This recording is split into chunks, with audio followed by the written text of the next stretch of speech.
Welcome to my learning development portfolio for e-learning experiences. What this portfolio will focus on are the range of technologies available to teachers and how these technologies are applied in the personal, pedagogical and organisational context that we find ourselves in. The power of e-learning, or in other words, what is it that we're using it for, is that it's more than just electronic learning. It is using current technologies and a lot of the mobile devices such that we can embrace the dynamics of social networking.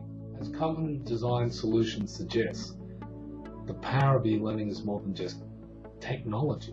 It is the power of social networking dynamics that has now been embraced with e-learning as well. We've come out of an industrial age and now we've moved into an information age in the 21st century. And this affects the personal, pedagogical level of learning and the organisational level of learning. People collect information today, they aggregate it so they can use it when they need it in a timely manner.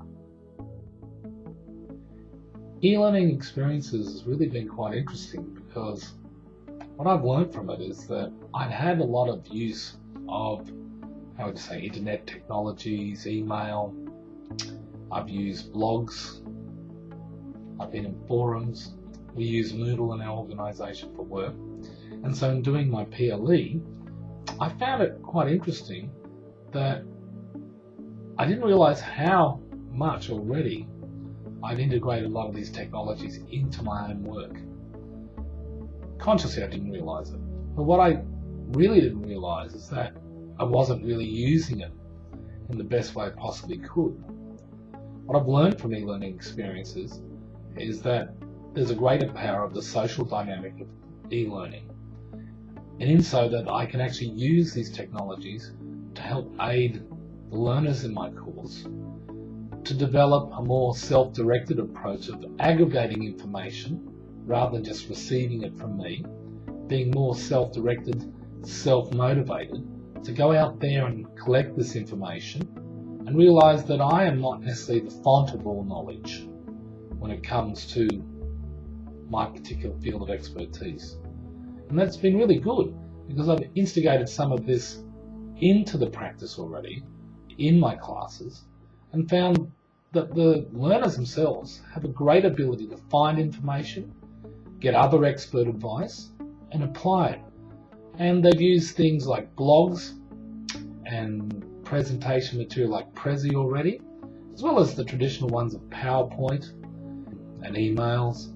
We can call them traditional yet. And it's been really exciting to realise that I can rely on them a lot more to aggregate the information, but also provide information back to me that can help me understand better ways of delivering future learning, modern learning, in a less hierarchical manner and in a more social environment where we come together and look at information together and develop information. You know, I'm a learner too, even though I'm, in the old sense, the expert. In e-learning experiences, one area I came across in the first module that really was helpful was that I hadn't been using social bookmarking and the ability to aggregate information in a real credible way at all yet. And what I decided to do was to actually take it up more, introduce it to my students as well as introduce it to myself, and use it as a tool both for myself and in my classrooms to encourage students to aggregate information using things like RSS feeds and to actually apply this to their blogs that they used for their history assignment and to create a resource that was not only interesting and compelling, but that will go on to be interesting and compelling and be added to well past the end of the subject. Another thing that I came across in the first module of e-learning experiences was the fact that I hadn't really been using the resources, that vast array of resources we were looking at, in an effective way, either myself or with the students in my classes. And what the module did help do was to look at things like wikis, blogs, and not just what they were or what the individual areas were, but just the vast array of different types of wikis, blogs, and tools and resources that are out there in the space we call the internet, and that allow us to aggregate information and allow us to use that tool to actually develop new teaching resources. And I started to embrace it. A few of the things like Symbaloo that we came across in the class I use now. I especially use Prezi a lot now. I've started to push all my PowerPoints over onto and develop new ways of presenting to students that are actually more engaging, more fun, and actually allow my students to actually take those Prezis and actually put information into them and aggregate information into my own Prezis. It's scary at first because you think, oh, what happens if they come across information that really is not right or wrong? But that's your job as a facilitator, is to actually help them discern the good from the bad. And that all of us teachers should be practicing. Ask them why they chose the information. Help them understand how to look at information. That's a new way of teaching, because we're not just teaching in our expert field. We're teaching them how to look at information and discern what's useful and what's not. And that's new to my teaching practice. One of the areas of conceptually that I came across was in the article on communities of practice, the theories of Jean Levay and Etienne Wenger, in regards that all learning is social and that it's part of daily life. They came up with their theory of situated learning, where we, both at an informal personal level and at the organisational level as a teacher, for instance, that we engage in communities of practice, and that's how we really learn. And most learning occurs in a social form. As Wenger and Levay suggest, communities of practice, by definition, are where groups of people get together to practice and process information in a shared domain of interest. As part of the second module for e-learning experiences, we had to become engaged in a learning experience ourselves and to complete a short course and analyse it. And in so, I became, in a sense, a member, or in fact, a member of a community of practice in learning French with an online course of LiveMocker. What's interesting is, as Wenger and that suggests, that there's a lot of peripheral contact in these groups to begin with, because you feel like an outsider. It takes some time to get more engaged with the other members of these communities of practice. And it was an interesting process. The course was good, it's structurally good, it engaged a lot of the different learning technologies we used or were exposed to in e-learning experiences, and it gave me a sense of how a community of practice works, being able to get comments back off strangers about the quality of my French speaking, the quality of my grammar, and what was really interesting was that the responses were really encouraging, and it made me want to continue to learn. In fact, that's what I have been doing, improving on my French even after I completed the assessment event for the second module. What I learnt most from engaging in a community of practice, learning French, and in regards to understanding the nature of what a community of practice is, was that learning only occurs where there's activity. It occurs in the relationship between people.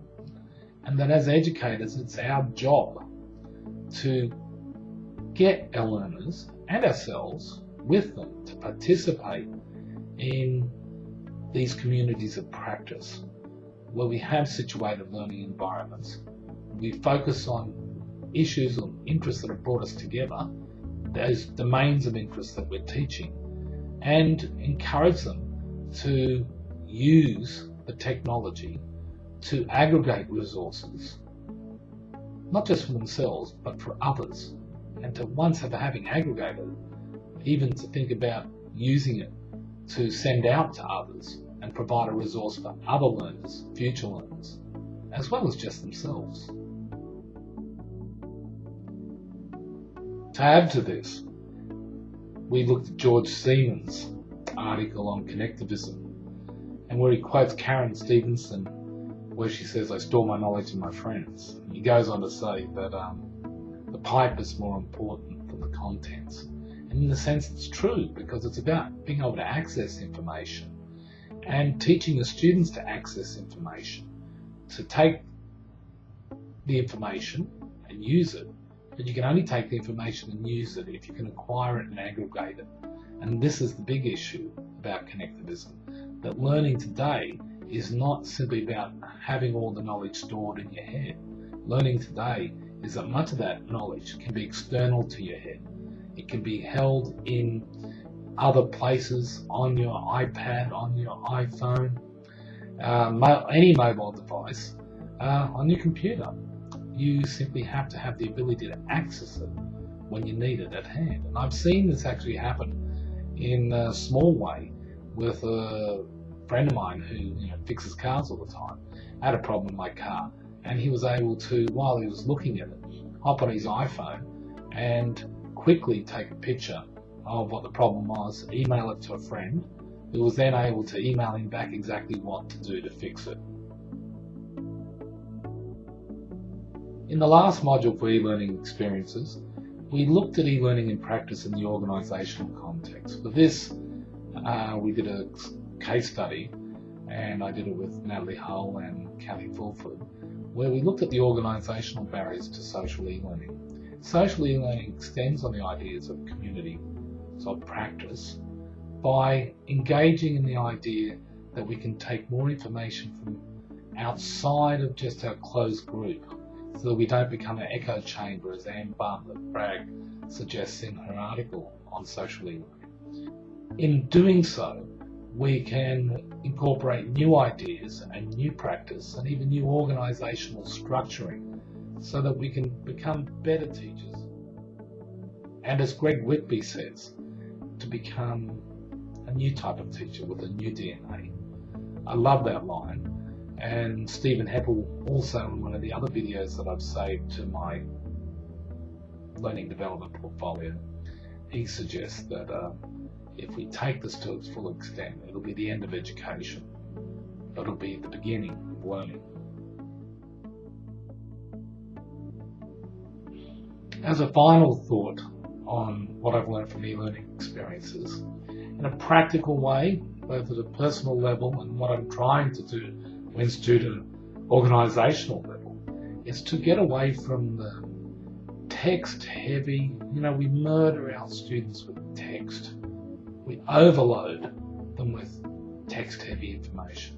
And yet learning is physical, it's active, it's visual, it's engagement with the modern world.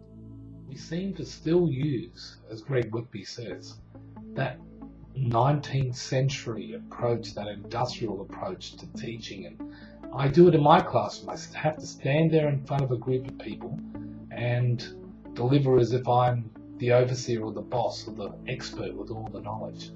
I'd like to think that we can move away from this. I'm trying to do it myself, getting my students to be more engaged in producing the information, producing the work themselves. I know it. I can recognise it if they know it. I don't have to necessarily present it all to them as much as now say, look, this is what we're looking at. This is what we want to find out, in my case, about how to use a camera or how to understand the processes going on. And get them to research it themselves, get them to discuss it, get them to find other people's views, other information, bring it back, and then with the facility of my aid, to look at it with them and analyse that information, teach them how to do it. Because when they leave our environment, they're on their own, and they're on their own for good, and they're going to still be learning, but they have to have the tools to be able to aggregate that information, externalize it to a lot of extent, and to actually then be able to pull it in as they need it to use it. And that, I think, is where we should be heading.